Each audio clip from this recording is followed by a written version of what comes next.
Good morning বন্ধুরা, welcome to the channel. কেমন আছো তোমরা সবাই? আশা করছি ভালো আছো, আর আমরাও ভালো আছি।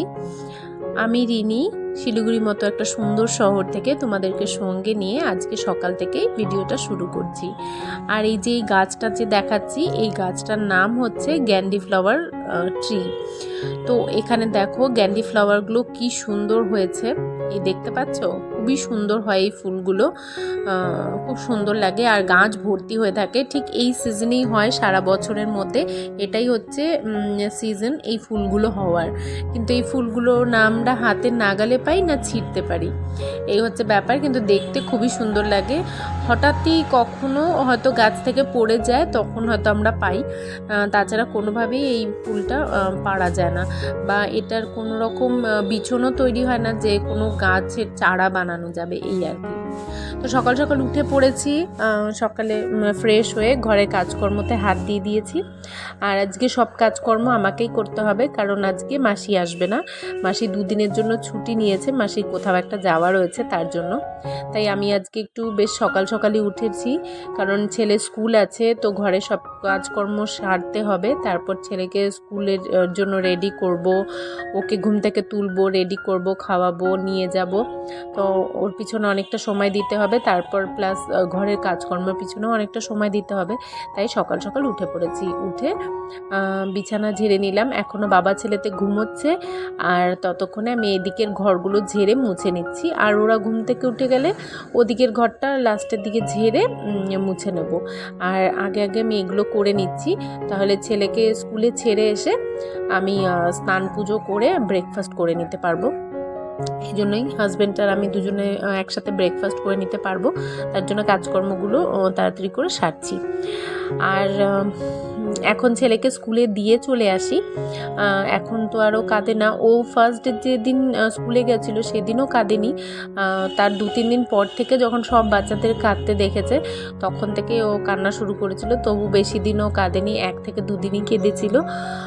তাও যখন নাকি ওকে রুমে নিয়ে যায়, ক্লাসরুমে, তখনই কাঁদে, তারপর আর কাঁদে না। তারপর একটু পর ভুলে যায়ও, এই আর কি। তো চলো ঘরের কাজকর্মগুলো করে নিই, তোমরা সঙ্গে থাকো, দেখতে থাকো। আশা করছি তোমাদের ভিডিওটা ভালো লাগবে।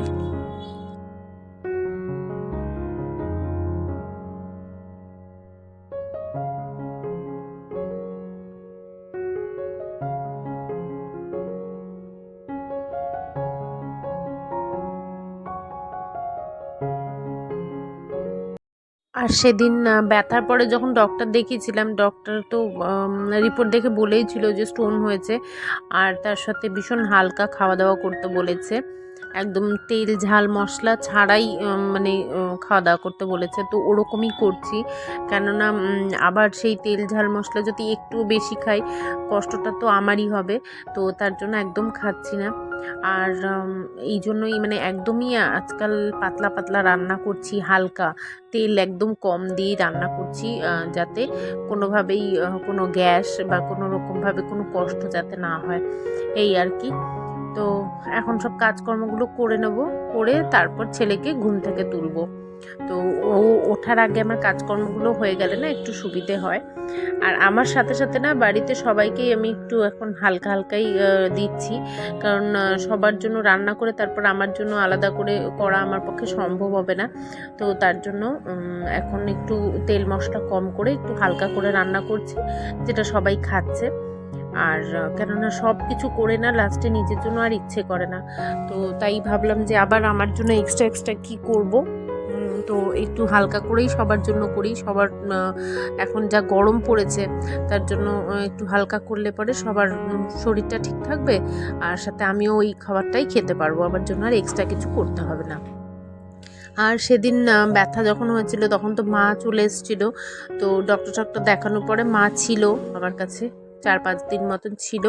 আমি একটু মানে 3-4 দিন তো আমি উঠতেই পারিনি বিছানা থেকে, এতটাই মানে শরীর আমার কাহিল হয়ে গেছিলো, বা এতটাই আমি উইক হয়ে গেছিলাম, আর কিছু খেতে পারছিলাম না। সমানে বমির একটা টেন্ডেন্সি ছিল, বমিটিং হচ্ছিল, মানে থেকে বমিটিং হয়ে যাচ্ছিল। কোনো খাবার দেখলে মানে ভীষণ বিরক্ত লাগছিল, কোনো খাওয়ার মানে মতো কোনো ইচ্ছাই ছিল না, খাবার দেখলে আরও বেশি মানে গা গোলাতো এরকমটা। তো খালি গুড় গুড় ভিজিয়ে জল খেতাম, যেটা আমি এখনও খাচ্ছি যাতে শরীর ঠান্ডা থাকে। আর জলটা শরীরে প্রচুর পরিমাণে দরকার এখন। এমনিতে গরম পড়েছে আর তার মধ্যে আমার এরকম একটা শরীরে অস্বস্তি হয়েছে, তো তার জন্য গুড় ভিজিয়ে ভিজিয়ে জলগুলো খাচ্ছি। আর ছাতু গুলিয়ে খাচ্ছি, এটাই খেতে পারছি। আর 3-4 দিন তো এই ছাতু আর গুড় ভিজানো জল ছাড়া আমি কিচ্ছু খেতে পারিনি। এখন একটু একটু করে ভাত টাত সবই খাচ্ছি, কিন্তু সব মানে না খাওয়ার মানে খাচ্ছি, না খাওয়ার মতো বলবো না, কিন্তু একবারে পেট ভরেও খাচ্ছি না, ভয়ে ভয়ে আমি অল্প অল্প করে খাচ্ছি। গুড় জলটাই আমি বেশি করে খাচ্ছি, এই হচ্ছে ব্যাপার। আর এদিকে দেখো সব কৌটো কাউটি অনেক কটা বের করেছি, এগুলো সব ধুয়ে রাখবো, কেননা যেহেতু মাস শুরু হয়েছে, মাসের জিনিস অর্ডার করে দিয়েছি, মাসের জিনিস আসবে। তো মাসের জিনিস আসার আগে আমি একবার মানে মাসের প্রথমেই সব কৌটো কাউটি যেগুলো একদম খালি হয়ে যায় সেগুলো একটু ধুয়ে নিই। ধুয়ে পরিষ্কার করে নিলে কি হয়, আবার জল ঝরে গেলে এর মধ্যে জিনিসগুলো ঢেলে রাখবো, তাহলে প্রত্যেক মাসে ধুয়ে পরিষ্কার করে জিনিস রাখলে না জিনিসটা পরিষ্কারও থাকে আর ধুতেও খুব একটা খাটনি হয় না, এই আর কি। তো সেই জিনিসগুলোকেই বের করে ধুয়ে পরিষ্কার করে নিলাম। আর দুধ জাল বসিয়ে দিয়ে আমি ছেলেকে ঘুম থেকে তুলতে গেছি, সে তো কিছুতেই ওঠে না, জোর জবরদস্তি তুলেছি, না হলে অনেক লেট হয়ে যাবে রেডি হয়ে যেতে।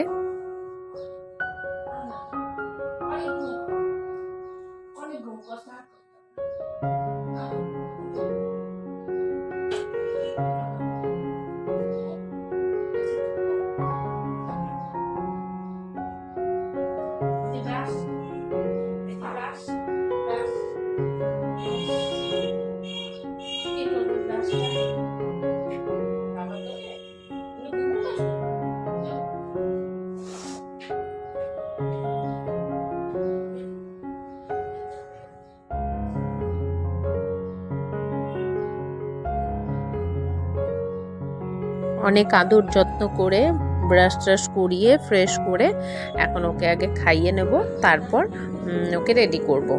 তো একদমই উঠতে চাচ্ছিল না ঘুম থেকে, তো জোর করেই একটু তুললাম, না হলে পরে লেট হয়ে যাবে স্কুলে যেতে। তো একটুখানি এখন ঘুরিয়ে ঘুরিয়ে একটু ভুলিয়ে নেব, তারপর খাওয়া দাওয়া করিয়ে নিয়ে যাব স্কুলে।